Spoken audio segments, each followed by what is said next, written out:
Hello again. Hi there, hi there. Welcome to Verbling.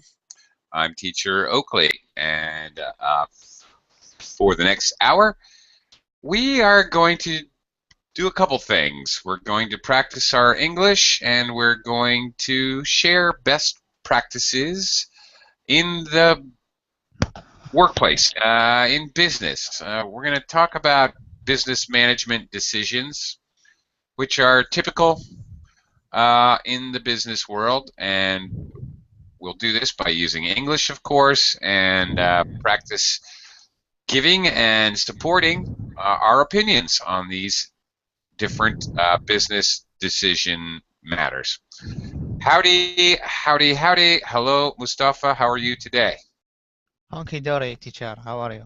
Oh, where'd you learn that one? Hunky dory. Here. Uh, Where's else? okay, I'll give you another one. How about Peachy Keen? I'm Peachy Keen. uh, A new uh, one. A new one, and here's one from one of my British colleagues. Uh, it's really funny for me, but I would ask him, how are you doing? How are you doing today? He would say, "Tickety boo, mate." That's Teacher, that, this is all mean I am doing okay. yeah, yeah, exactly. That's right. Yeah, I like that one. Tickety boo. I'm not sure if that's more British or he was in Australia for many years as well. So I'm not sure. That may be an Aussie expression. I'm not absolutely sure on that one. But Thank you anyway, so much, teacher. Thank you oh, so much for this yeah, information. sure. Absolutely. I'll show Uh, off to my friends. yeah, right. Great. Very good. Okay, we have been joined by another student. It is Saiban. Saiban, where have you been?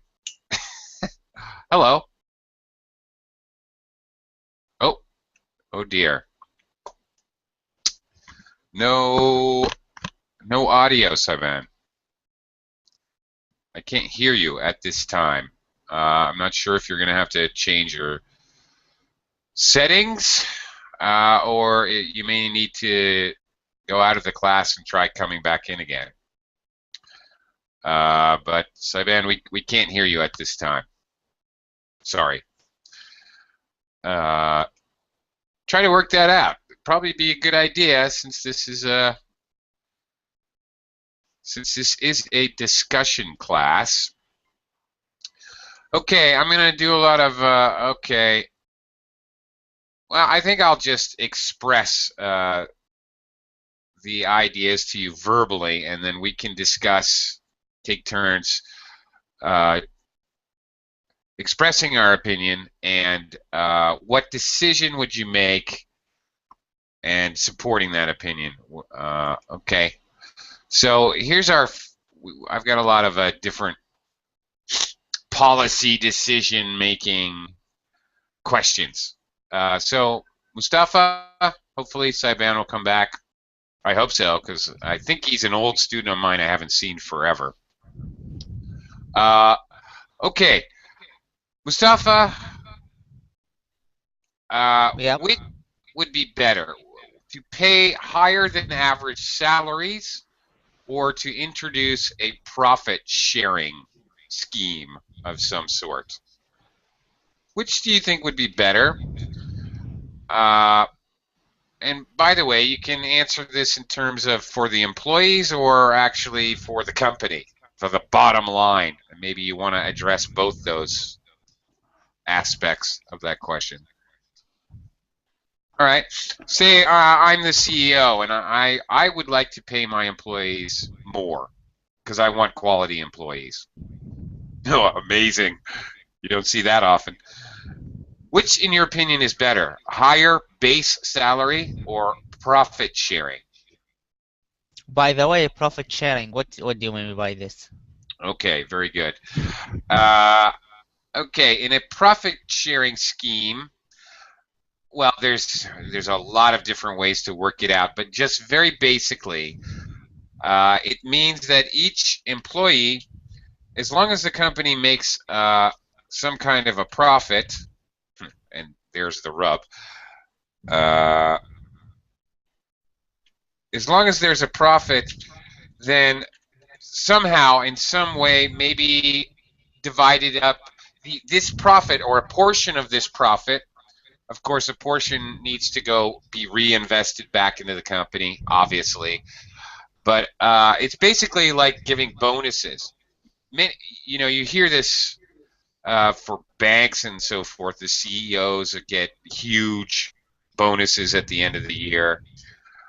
In a profit sharing scheme, company wide, every employee gets some money as long as the So, but company is but making a but, but profit. teacher, it would be equal to all employee or just for a Well, specific one? now see, that's the debatable point. Uh, you you could do it just extremely democratically, evenly. You could do it based on seniority in the company, how many years with the company. You could do it based on position in the company. A lot of ways to go about sharing that profit.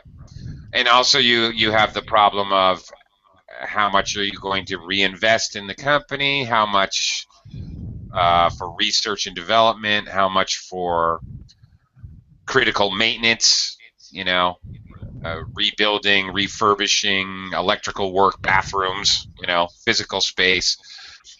So that's another issue. You absolutely have to use some of your profits to reinvest in the company, obviously.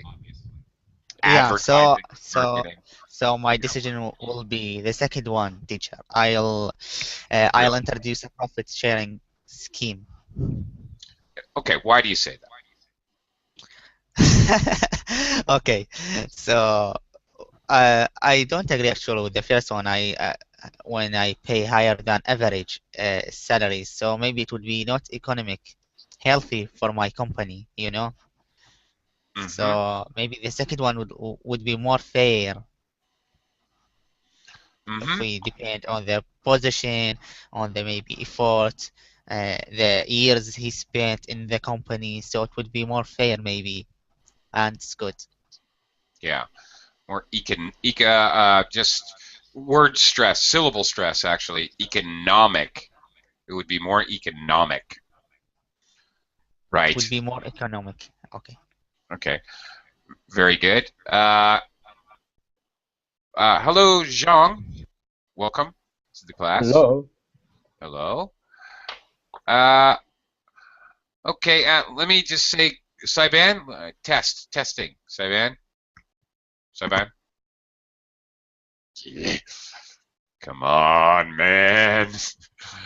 Nope. Still don't hear anything, buddy. Sorry.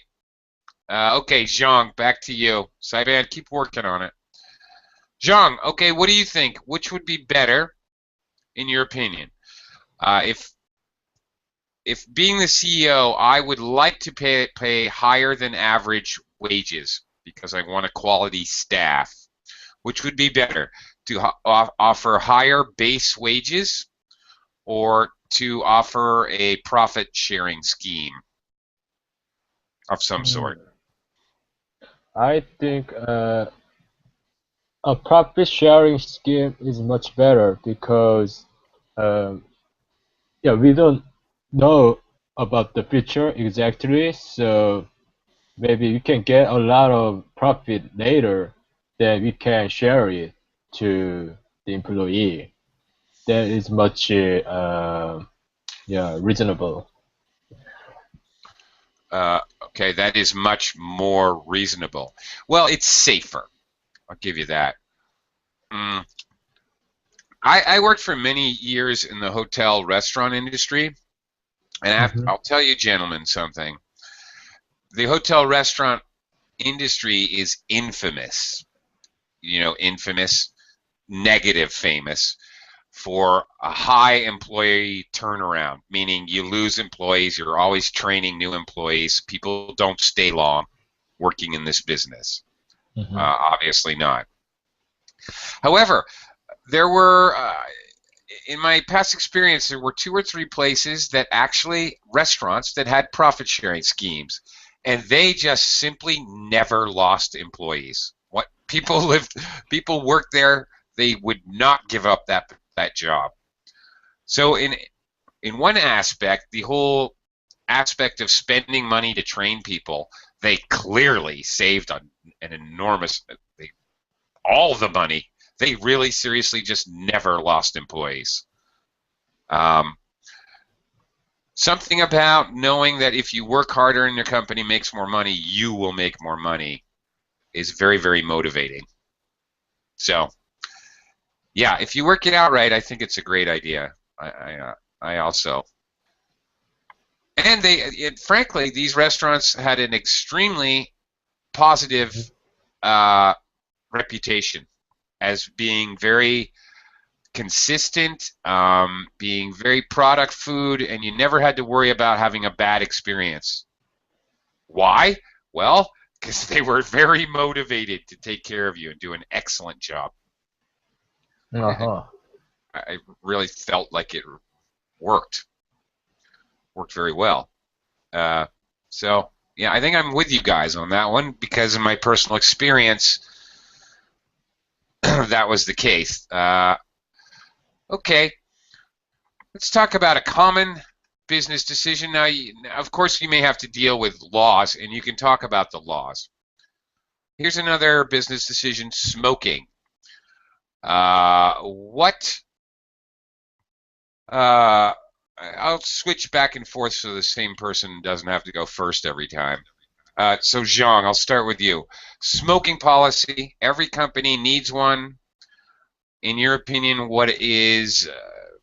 You may talk about smoking laws in your company, and maybe there's laws you must follow, so there's no option.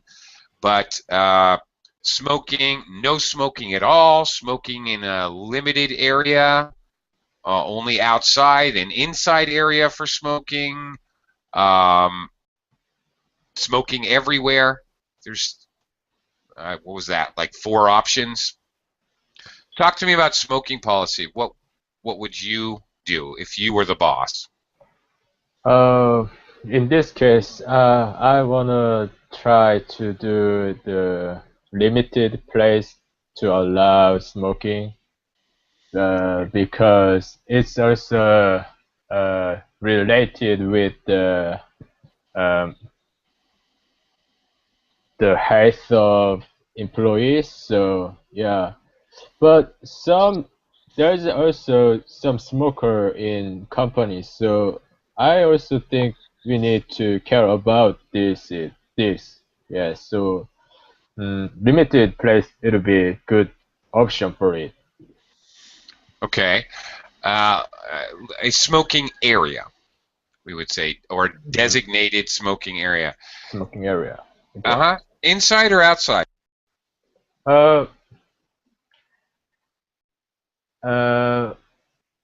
Yeah, both of it, because I saw a lot of people very cold in winter outside. So yeah. Okay. Yeah. New York City has among the world's most strict smoking laws. You can't smoke anywhere inside, period, basically.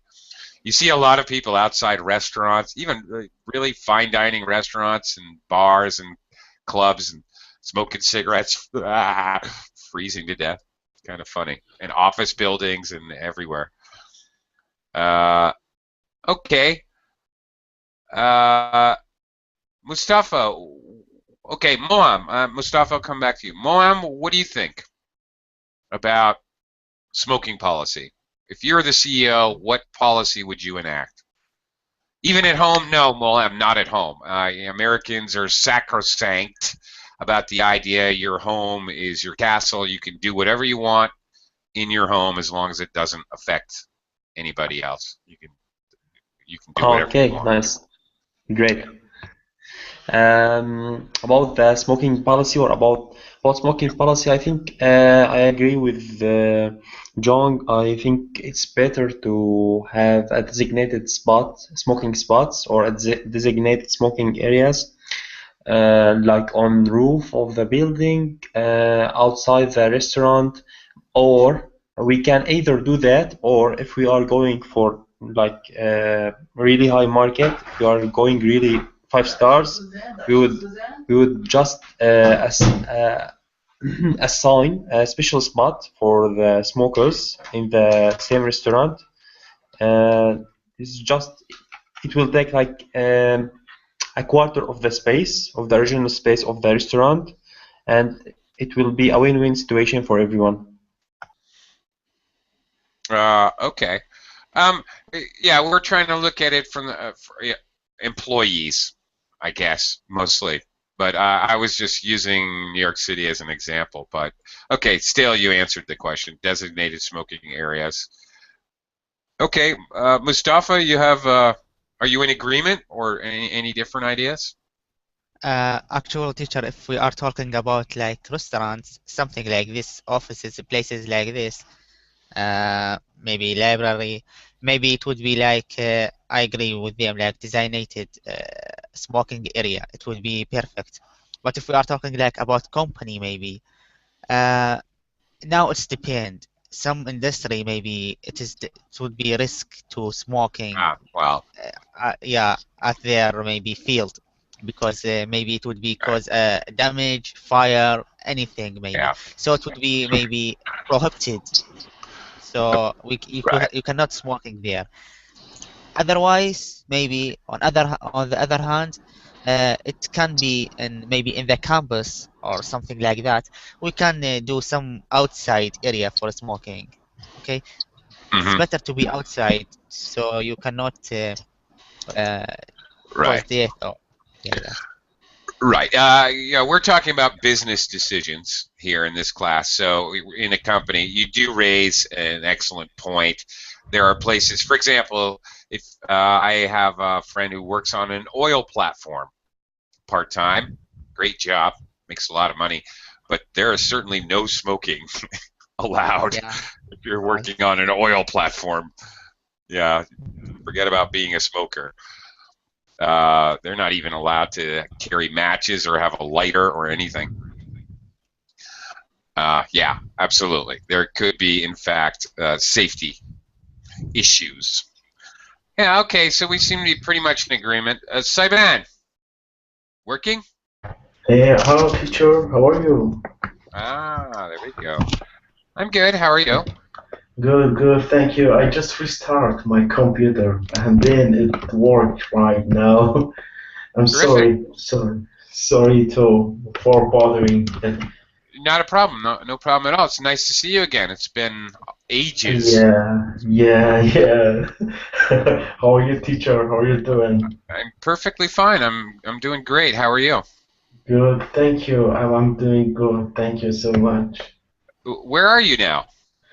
Oh, I'm in Scranton, the worst city in the United States. You're Can, where? in Scranton, Pennsylvania. And can you imagine Grant. what Scranton? Can you Yeah. imagine, teacher? Can you imagine the how much it's cold here? Do you know Yeah.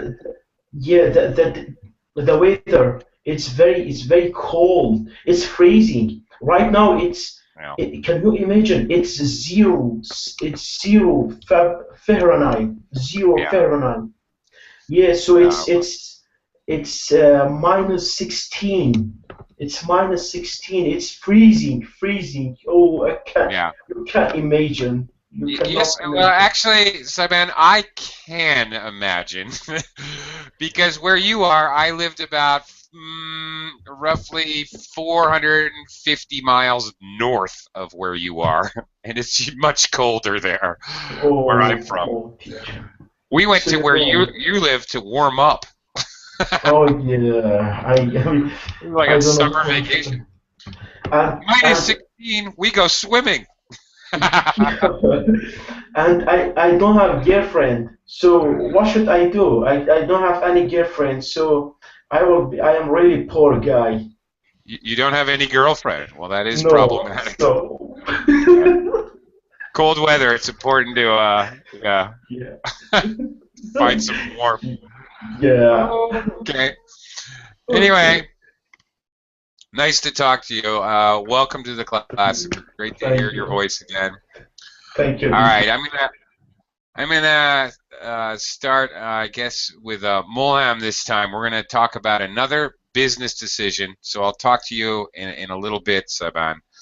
And okay, Okay. all right. So you can kind of get your feet on the ground here, warm up a little, whatever. Okay, Molam, another business decision. Okay, this has to do with training. If you were the CEO of a company, let's say medium-sized company, would you send your senior managers to training seminars to improve performance? Would you send them to management seminars and management training? Why or why not? Okay, it always depends on the staff and if they are in the age of the staff first, and then on the retention rate. So if we have in our company a good retention rate and we have an almost young staff, I am all in giving them seminars, because the older they get, it will be harder for them to like accept a new learning new stuff. That's the first thing, but it's not really that important. The most important part is about them being able to about having a high retention rate, because if we don't have high retention rate, we'll just lose all our employees. We'll be just spending money on training and on different types of seminars, and then they would just quit. Although there's another technique we can implement in our company, which involves around giving them how can we call it, self-paid seminars. Like they would pay for the seminar for the costs, and we'll give them, after finishing all the any seminar, we'll give them a certificate that they can use it later on in their academic or in their professional life. So it will be a win-win situation. They will get their certificate, and we will have better staff. Okay. Okay. But how can I say self-paid? Okay. Yeah. Yeah. Okay. Self-study. All right. You could say self-study, or we can have employees pick up the cost for training, individual training, whatever they want to do, and then we can reimburse them. Okay, I've seen this policy before, where a company will not actually forward pay for training for you, but they will, if you take the training, graduate, finish the training, attend it, finish it, graduate the training, the company would reimburse you. You just provide them with a receipt, and the company pays you. Pays you back what you already paid for the training. So a reimbursement program. Training reimbursement. Yeah. Actually, a friend of mine was working in a company which had an almost similar concept. They would pay in advance for the seminars or for the training, for any training, and he'll do the training. If he passed the training, then they will raise his wage. If he didn't pass the training, his wage will stay the same, and he has to pay all the costs for the training. Okay.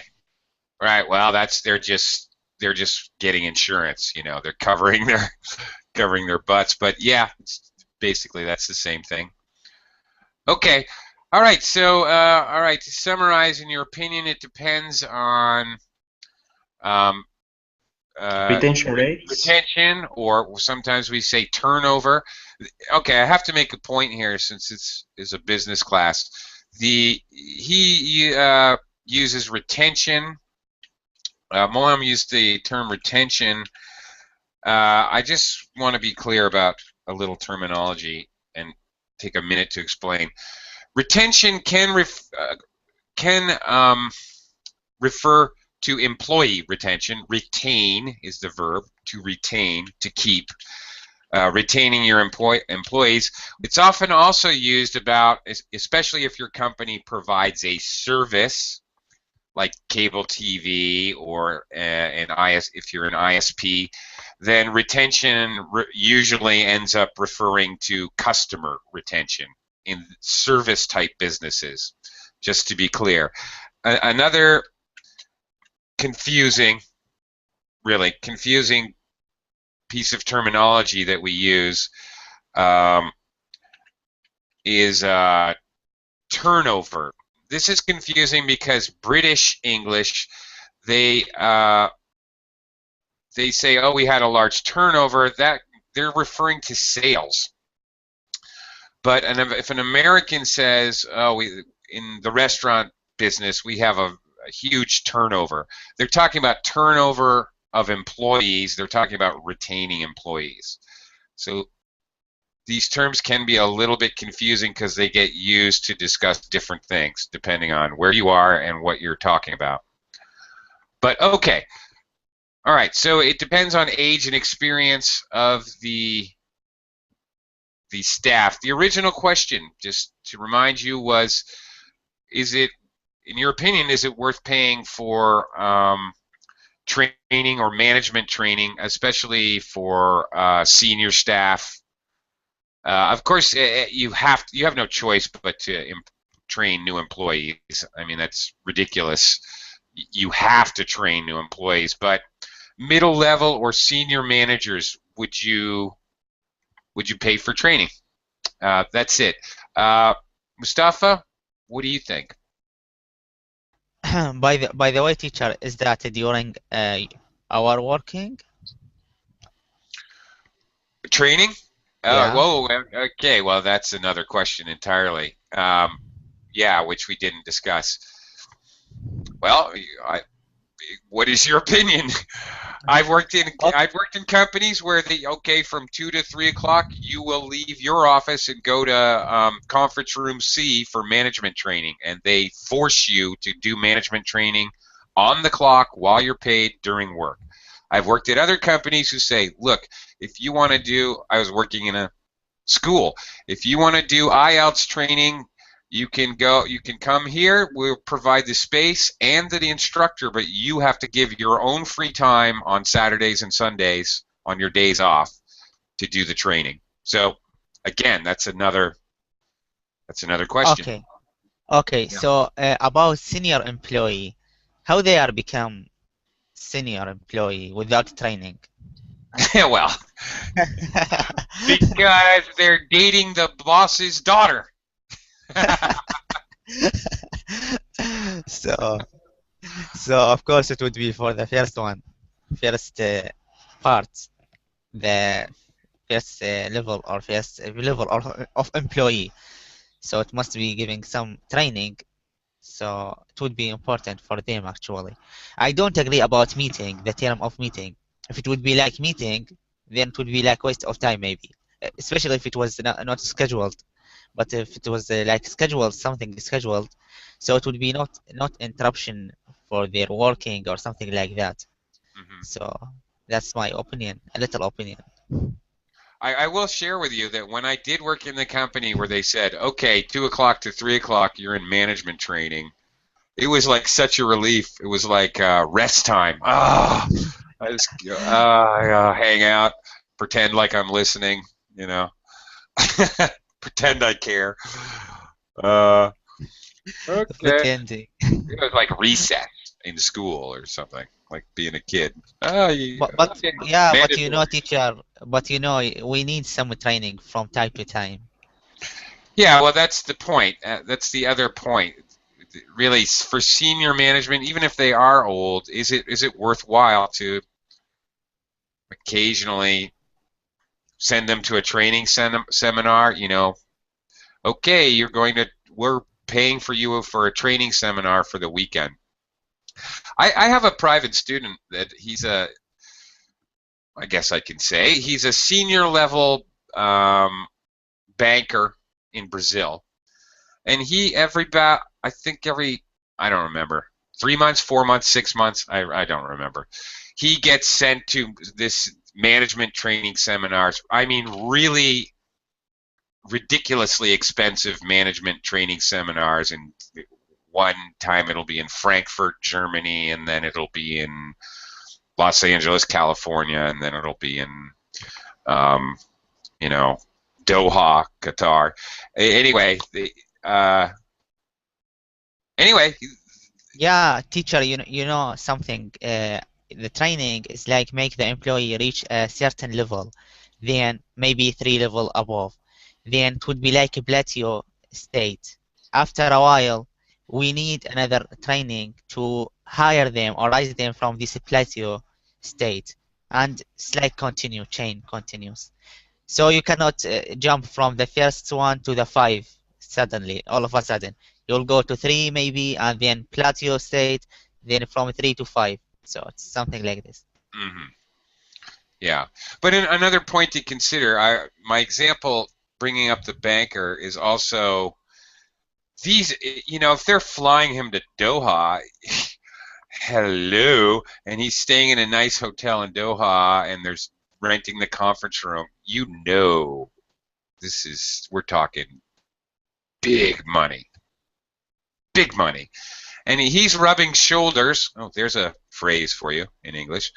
He tells me about these management meetings, and he's rubbing shoulders with upper level management from Microsoft and Siemens and Plaxco, international drug companies, IT companies, automobile companies, if those guys are doing training programs, can you imagine how much those cost? Really? Yeah. Yeah. And anyway, it's a big investment, but is it worth it? I guess that's the crux of this question. Saiban, what do you think? To be honest, teacher, I don't think the train it's good for employee unless if the employee already need. I mean, in the emergency situation. So I mean, if there's a new technology, even for the senior, they need to have to learn about a new technology. Maybe well, the train will be good training, but as you know, the senior, as the other classmate mentioned, the senior is not he's not gonna be a senior if he don't pass some phases or some stage already. So he or she has already a good experience, such a very good experience that he probably will train another employees. I'm totally, I mean, not with the idea. I mean, I disagree with the idea to train the senior because the senior is senior. But as you mentioned, for the new employee, that will be a good. So we don't have any choice. But trust me, there are some technology. It's very complex, even for the giant company that suddenly you will have to deal with this technology. So in this case, you don't have any choices. So for example, back in Iraq, when I was working in traffic department, they told us, they say you have to digitize every ticket.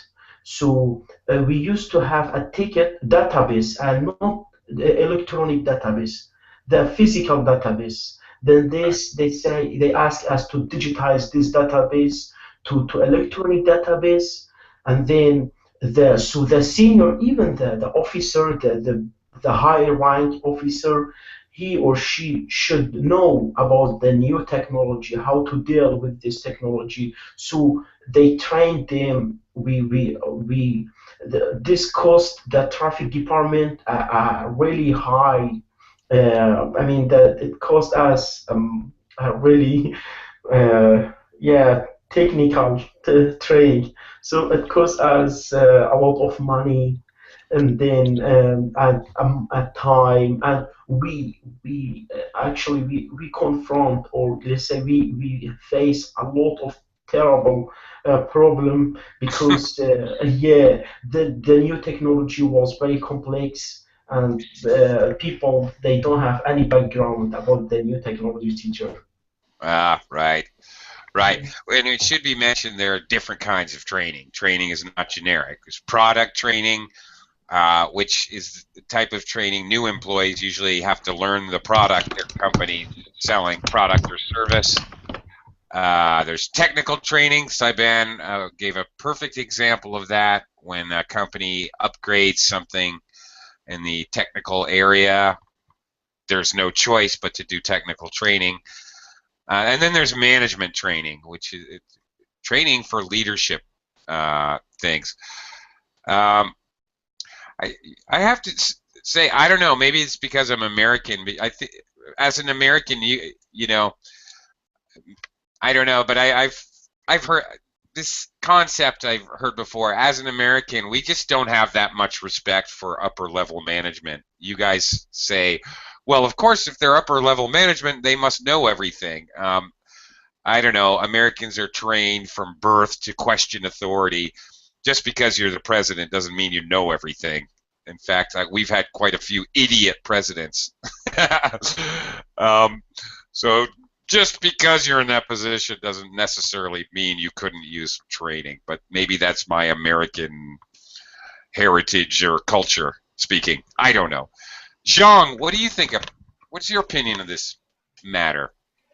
Um, my view is that the training is really good for the employees and also the company. Um, there is some reason we can. Uh, I think the education is the best investment for the employees and also as a company, because we can handle with the future demand if we know more information of new ideas or new demand, so we can handle with that. And also we can get a strong founder with a trained employee. They could be a lawyer to company, and so it's much better than hire very high pay the employees. So Okay. there is a reason. Okay, a strong foundation. I think is that what you're saying? Oh yes, yes, strong Instead of foundation. founder. Yes. Okay, and pronunciation loyal. They will be loyal to the company. Lawyer. Mhm. Now, see, okay, I totally get your opinion because I've worked with many Koreans before. Korea does something they don't do in America. They just don't do. Sometimes a company, Samsung or LG, will pick a student based even like in high school or maybe after first year university and say, okay, you do really well, your grades are excellent, your test scores are excellent, we're going to pay for your university, but you have to come work for us when you're done. They like choose employees that are still in university. You know what I'm talking about, John? Oh yeah, yes, I know it. Yeah. This does not happen in the United States. I mean, this Uh-huh. never happens. Mhm. In the United States, perhaps a university student will intern with a company, and then the company, if they like that intern, it gives you a sort of foot in the door to getting a job with that company. But no way is a company going to foot the bill, pay for your university. That's just unheard of in the United States. Very interesting. When I was a little shocked when I first heard Mhm. about this Actually, oh yeah, my younger brother had some scholarship from Samsung, so now there you go. he got a job the Samsung Electronics. So um, but yeah, it depends on the situation of the students. Right, Yeah, maybe my younger brother needs some financial support, so he didn't do it. But there's also limitation of the duty about the scholarship, so he can need to work only 3 years, the max ah, the amount of the scholarship. So yeah, after right, that he can move, yeah, anywhere. So actually he also wanted to go to United States for working with IT company. Yep. right. That's another right. I forgot about that, but that's right. There's a usually three, just like that. That's exactly the same deal I heard about from one of my former students. Exactly. 3 years, 3 years, Samsung, same thing. Mhm. Interesting. Okay. Uh, okay. I was getting into the discussion, having fun and enjoying talking about this. I forgot to give you guys a little feedback, so let me back up, rewind before we go on to our next topic. I back to Moham. I know this was ages ago, but okay, you expressed the idea that you were in support of an opinion. You said I'm all in that idea. Okay, I just want to tell you, all in or all for it. These are ways to express that we agree. I'm all for it, or I'm all in, or the thing is, when we say all in, it's usually at the end of a sentence. All right, management training for mid-level employees. Sign me up. I'm all in. Sign me up is another way we express strong agreement, or I'm all in. But usually we say that's the end, end of sentence. I'm all in. Maybe I'm all in when it comes to blah blah blah. Okay, all for it is another one. The way you said it was in the middle of a sentence, which is a little unusual. And another one, Moham, you said it involves around. This I've heard this a lot. I don't know why, but it something involves whatever. It involves training. Uh, First of all, usually a gerund verb. It involves training. It involves working. It involves something. Not involves around. Those do not co-locate well at all. Don't put involves with around. Not good. It involve about we can't use in. Can we use like involve about? No. No, that's also not. Okay. Maybe that was what it was, but either way, involves about. No, just get rid of it because involves the meaning means like about or concerning or to do with regarding. The word itself actually conveys that meaning. Okay, so there's no, Okay. it's Yeah. redundant to do that. Okay, yeah, okay. And Saiban, just a small slip using past tense. You said if he don't have, it should be of course if he didn't have. You said if he wouldn't be the CEO if he don't have experience. It should be if he didn't have. Okay, Okay, teacher.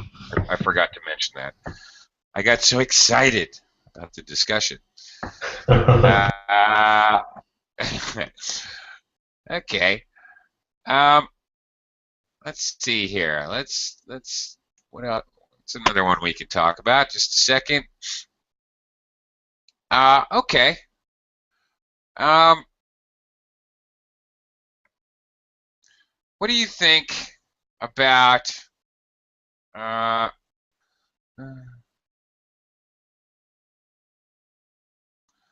okay. I have a more general question. We've only got 10 minutes. Oh, I have a question, and it's not even on my sheet, but okay, I'd like to hear your opinions about this because I have been stuck in situations in companies where they had no metrics whatsoever. Metrics are ways, numbers, to assess your effectiveness as an employee. Your metrics, your numbers, your statistics. How much metrics could have to do with time, number of sales, number of things produced, whatever, the numbers that can be related to your job. Metrics or quantifiable, measurable numbers, or other things like performance reviews, more quantitative, things that are not really numbers, but like reviews, how well you work with others, blah, blah, blah, direct manager reviews, and feedback from other employees, feedback from possibly customers if you have to deal with customers. How should we measure employees when it comes to promotion and pay raises?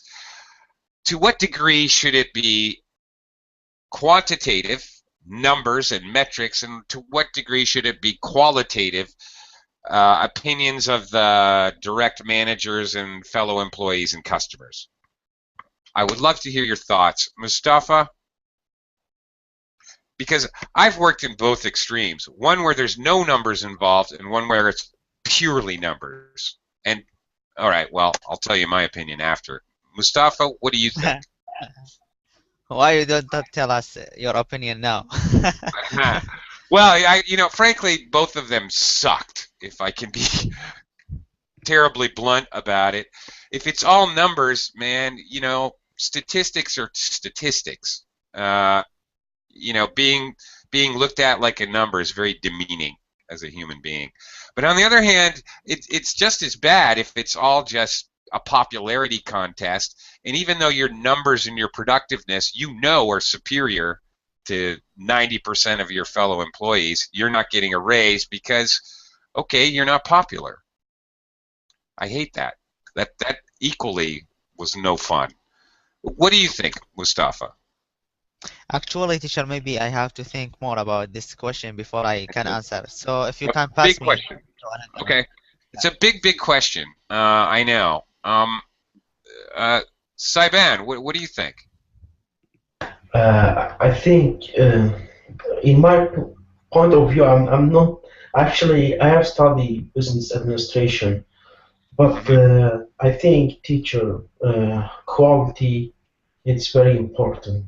That's not quantity, because I mean, if the employee is not doing his or her job very well, so it's not important. I mean, this not be variable, so it's not gonna it's gonna hurt the company if just he or she take care of quantity.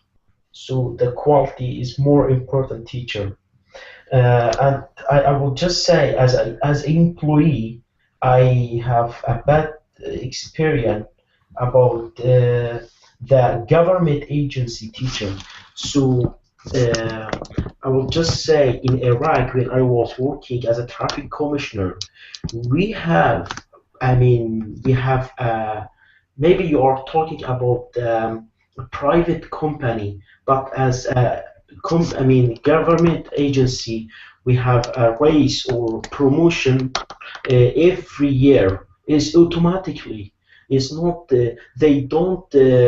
I mean, a review is a review. It's traditional review about the file or I mean Uh-huh. the person's file. But anyway, they will just say if he don't have any punishment, I mean anything very very bad, so they will promote or give him a rise. So there's a very bad So as long as you don't have any black marks, all right, yeah, black mark, yeah, so then you are fine. you're promoted or raised, given a raise based on Yeah, seniority.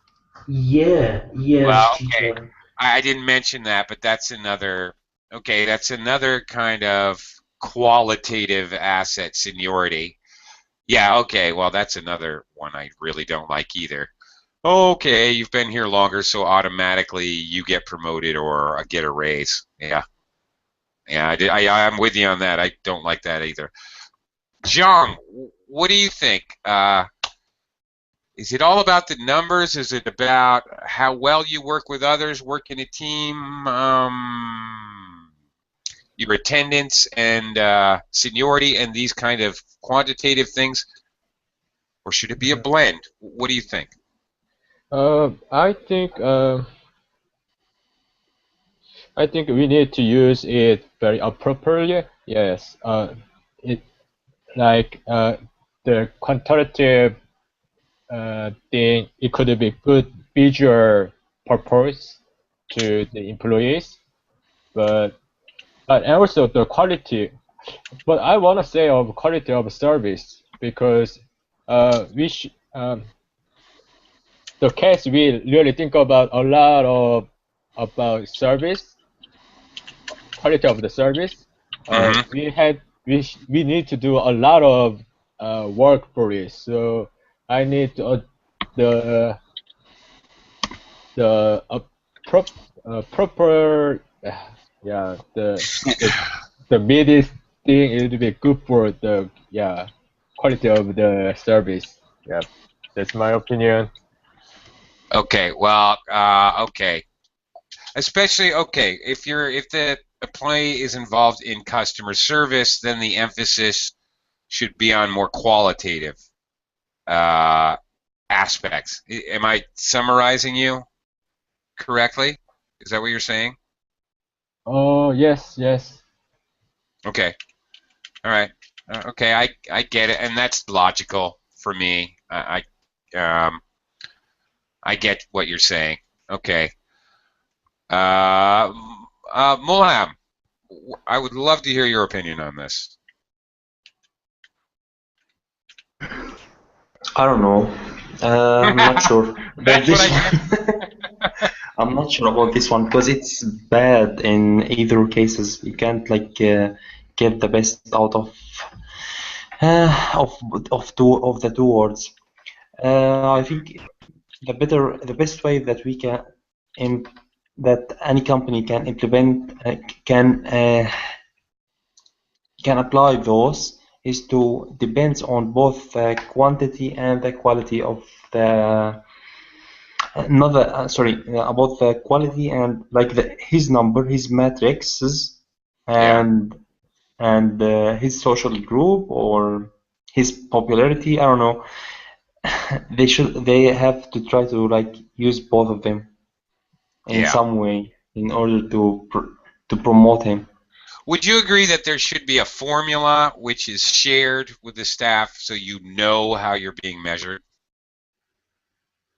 Like how? Well, I like how. I don't know, some kind of formula wherein the employee knows how the boss or the administration is deciding if he gets a raise or doesn't get a raise or a promotion or doesn't get a promotion. Instead of just, okay, you get a raise, you don't, you don't, you do, you don't, you don't, you don't. Why did he get a raise and I didn't?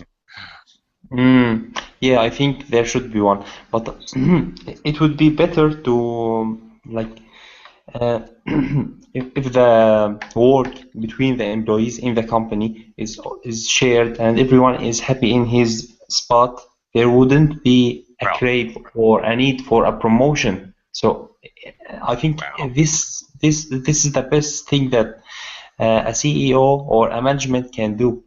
well, thank you, Mr. Lennon.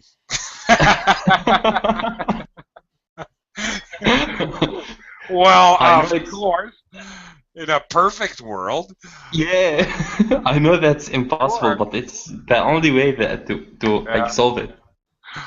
I'm glad you have a good sense of humor. Well, you can take my stupid jokes. Nader, you're back. Hi. Hi, how are you? Hi. You should I'm say gonna bye. hi and bye. You want the last word? What do you think about measuring an employee's worth, for promotion or raise by their metrics, their actual numbers of production, or their qualitative aspects, their ability to teamwork or work well with customers and seniority and things like that? What do you think? Should it be one, the other, or both?